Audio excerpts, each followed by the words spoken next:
I never thought I'd see this. A hot air balloon's gone up on the day right where this shit is. Holy crap. Oh my god, those poor people that are in it.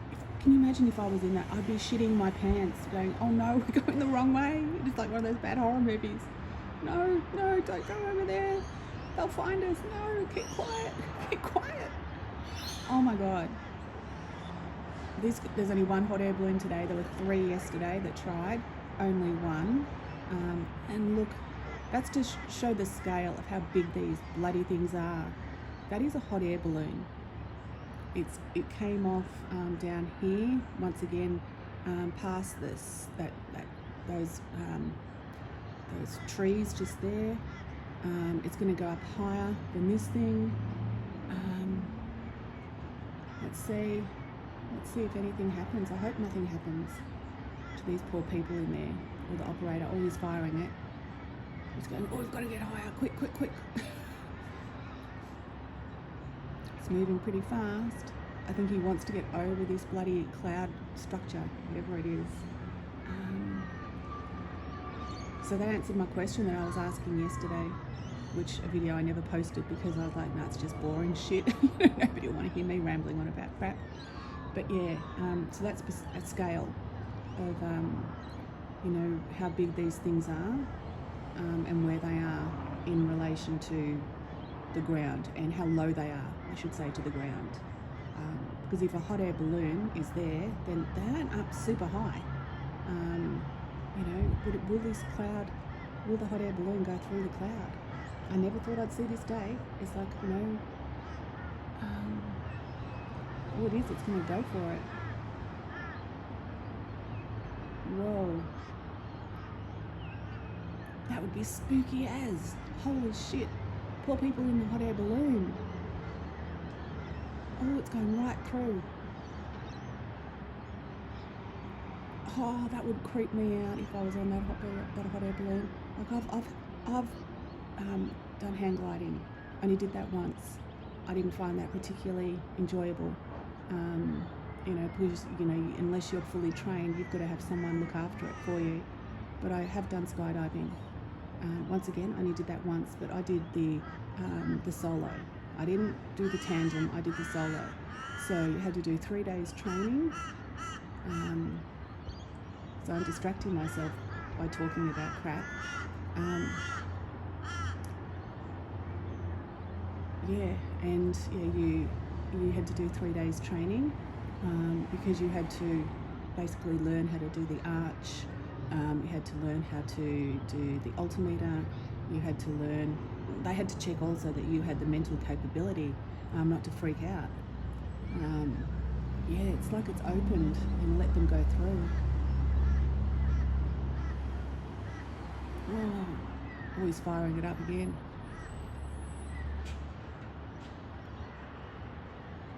He's gone, whew, we're through, guys. It's like watching Jason and the Argonauts when they're going through, you know, the oceans or whatever it's when they pull the sea back, and they have to quickly get through before the gargoyles or whatever they are get them. Yeah, whoa, that was epic to see that. Now they're going to close back over. It's like, okay, you may pass. Maybe someone got on there with their little Harry Potter wand and went, you shall not pass. And they go, yes, we will, we're bloody getting through, mate. I've been waiting for this for 3 months. So you're not holding me back. I'm an Aussie. Piss off. I'm going through. Get out of my way. That wouldn't surprise me. Yeah, see. But then it looks like they've closed behind them. See, this is where my perspective, I really can't see. I thought they'd gone through, but they haven't. So maybe their journey, and maybe, I don't know what I'm seeing here.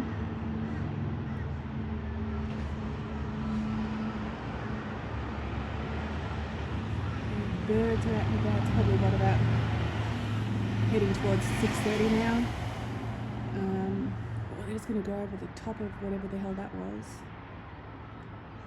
So whoever's inside these things have said, I told you, you could not pass. He's going, oh, bugger you. And Gollum will come out and go, my precious, my precious. Oh no, phew. That's relief. Like, I don't know who's in these, but oh God, I've got They're brave. They're very, very brave. To see this happen, it's almost as epic seeing this, because this is like human. This is at the closest of anything I've seen. I've seen the helicopters and I've seen the planes. They sort of, zoom around, but they never ever get as close to any of these things or the clouds that these things make or manipulate as what this hot air balloon has done. So kudos and hats off to this guy. If I see you down the local pub tomorrow or any time in the near distance future, I'll ask you lots of questions and I'll pay for your drinks and I'll shout you a meal and give you a pat on the back and say, well done, man, well done. Because that's pretty courageous and pretty outrageous. Awesome, bloody awesome. So the early bird does catch the worm. Hence I got to capture that, because that to me is something that I was pondering about. So yes, it is possible. So maybe I will. But I just need someone to go with me, because you need at least 2 or 3 people. 3 people I think it is, to make it viable, financially viable for the air balloon man or the air balloon company, because it's quite a lot of expense, and safety precautions and stuff that need to go into it. So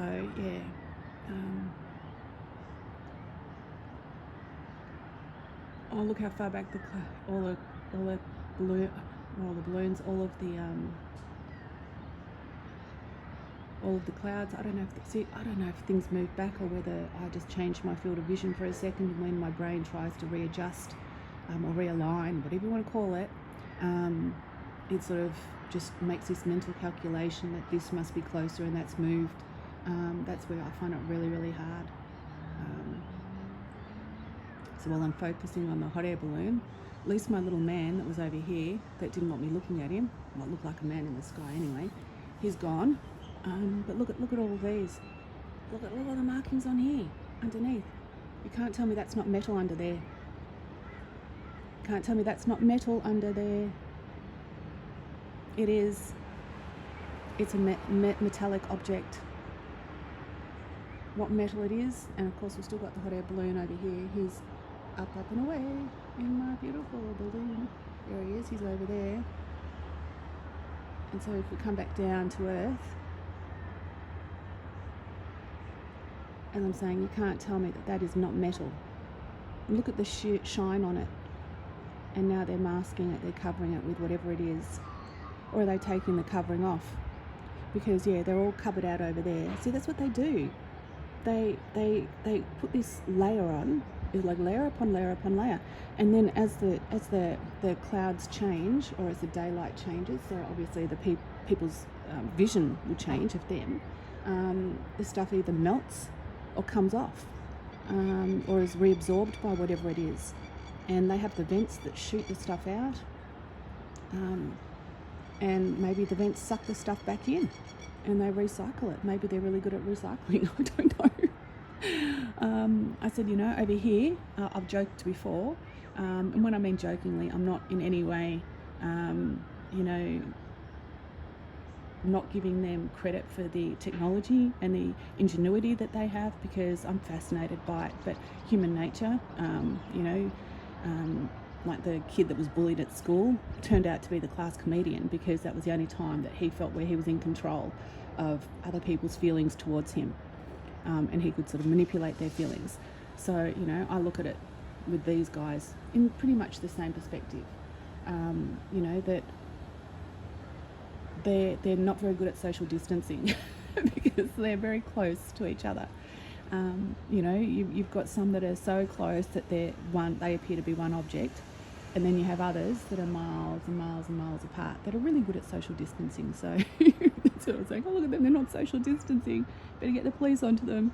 Better get Donald Trump's Space Force, whatever they are. Sorry, excuse me, but you're not social distancing. You're going to be fined and penalised and go to the bad boy corner. Put your bad boy hats on and behave, please.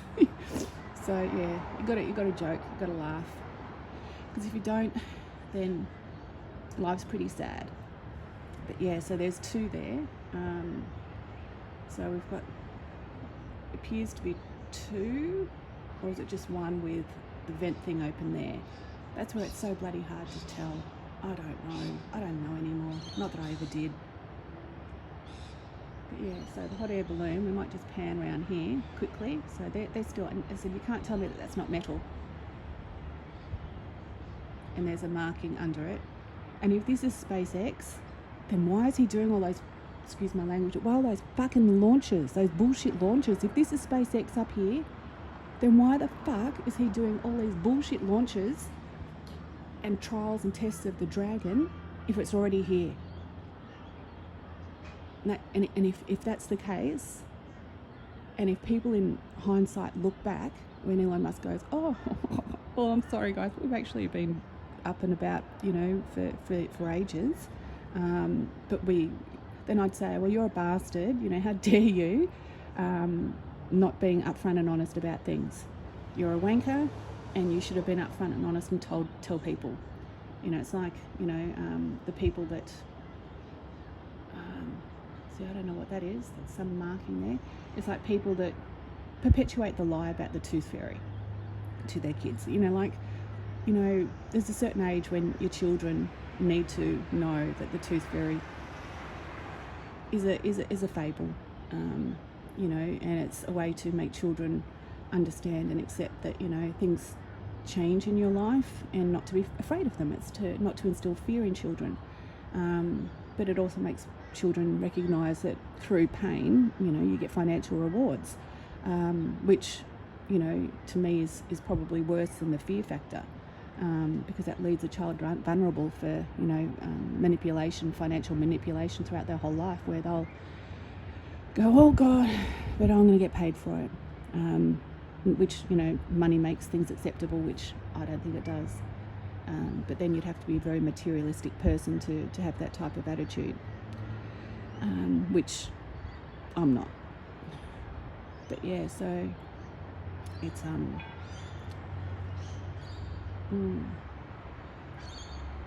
so there's our hot air balloon. He's still putting away. He's luckily gone away from, you know, the beach and from the ridge, and he's heading out to. He's obviously tried to. I don't know how you steer a hot air balloon. I know that when you jump out of a plane, that you can't really control where you're going. All you can do is just control your descent, and you have little toggles, or whatever they're called, jiggers, toggles, I can't remember, there's a certain name to them, that, you know, you use your hands and you pull those down to flare the chute, which, you know, if you're not knowledgeable in what you can do, you can actually cause the chute to collapse, and then you plummet to your impending death. It's like, oh my God.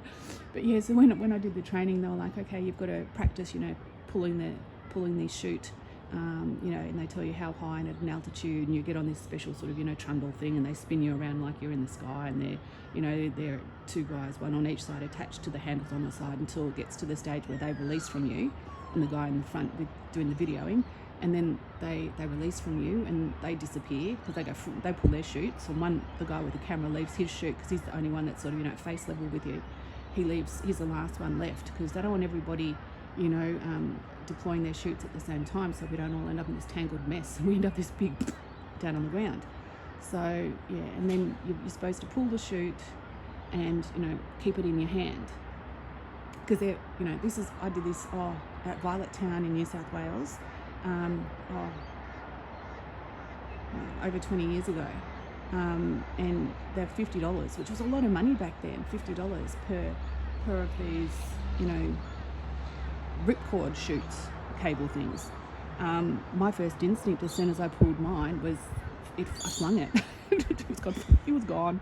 So I had to pay the $50 because I didn't hold on to it, and it took me and then the whole chute sort of, you know, pulls up. It feels like you're being pulled up, but you're not actually. You're just being stopped, and everything else is still moving. And then, of course, I thought, oh my God, you know, and I felt like a little kid, you know, when you're sitting there and your legs are just dangling. There's nothing underneath them, and they're just dangling, but you feel safe and secure, and like, you know, someone's holding you, like when your dad would hold you, and he'd hold you up in front of him, and he'd just sort of jiggle you, and you felt so safe and protected, but you just had this freedom with your legs dangling, these little legs just hanging there. And that's how I felt in this thing. And I was like, whoa, and I'm just sat there. Because you feel like you are sitting. I just was there and I was like, whoa, this is just amazing. Look at the view from here. And then the logic was like, isn't there something I'm supposed to do? Oh my God, what do I want to do? And that's when the training they'd given me sort of kicked in to grab the toggles and make sure that the chute had fully, because they've got this little like square thing that keep them apart, but keep them also close, so they're sort of contained in this little square or rectangle, and to make sure that are deployed all the way down, so that way you can then have a little bit of control over where you're going, and then you can sit back and enjoy the ride until it gets time to Nelly landing or touching the ground. Yeah, so that was, and I felt like Wonder Woman when I came down. I was like, oh my God, you've conquered your fear. I was so proud of myself. Because sitting there in that little Cessna plane, I was like, oh my God. As it's going up and the guy's like, oh, okay, get ready, get yourself ready. And I'm sitting there rocking back and forward, like a mental institute person, like in a mental hospital. And I was going to myself, what are you doing, you silly bitch? What are you doing? You know you're not going to do this. You've just wasted everybody's time and you've wasted all your money. You say you'll do this stuff, but you're not going to do this. You know you're not going to do this. What are you doing? You're an idiot. God, you've taken it too far this time. Like, learn your limits. And I'm sort of having this debate with myself in this plane, and the guy's like, are you ready? Come on, everybody, get ready. And because there was about 3 or 4 solos that were from the club that were doing it. They take the free ride when somebody else is paying for the fuel and for the hire of the plane and everything. So, which was great because it gave me confidence. They jumped out first. So of course the hatch opens and whee, and off goes one. They're like giving me a wave and out they go. And I'm like, oh my God. And then it was like, come on, time to get up. And of course you sort of, got the big, parachute on your back and you're sort of a bit unbalanced. Whilst the plane isn't jerking everywhere, the doors open. So you sort of, the instinct is fear and intimidation. And you're like, whoa, and then next thing you know, they sort of, maneuver you up. Okay, come on, you ready? And I'm like, yeah, I'll comply with anything apart from the COVID fucking virus shit. I will never comply to that. Hey, I can jump out of a plane. I can say no to a fucking vaccination to COVID virus. Don't you worry about that. That's why I'm like, I'm quite courageous. Might be stupid at times, but I'm quite courageous. So I'm not going to let these bastards, whoever they are up in the sky, I'm not going to have them stop me from doing what I want to do. They're not going to manipulate my mind. No. I say no to you. They'll probably scare the crap out of me and I'll run off like a scared pussycat. But yeah, so there's the hot air balloon. And he's up and away. And that's a beautiful, beautiful image, beautiful thought. And and I might leave it at that. So there you go. I'll just pan back. And that one there looks like a semi-dragon, but they never have legs. All they are big heads. And sort of, the thoracic around the neck. They never have chests, occasionally they might have arms. Some might be like serpent ones, and so they might have a little bit of a tail at the end. A wispy tail. But they never have like full-on bodies, which, is quite scary to look at. And then you've got this thing over here, in between what look like the eyes, is something sticking out. As you can see, it's like sticking out underneath. And then over here, underneath it, over there, that's what I was talking about. It's like a trap door that opens up and they let shit out. And it looks like they're actually discharging little things. And I think that they do. As I said, I'll post a video, a commentary video of what I saw in the photos that I took on my walk just the other day that I had no aware was happening when I was there. But anyway, that over there with those eyes is a bit, ooh, they're looking at you. And I'm like, well, you can keep looking because I'm looking at you. I'm watching you watch me. So keep watching because I'm watching. Got my eyes on you. But yeah, so look at all that stuff coming out the bottom of it.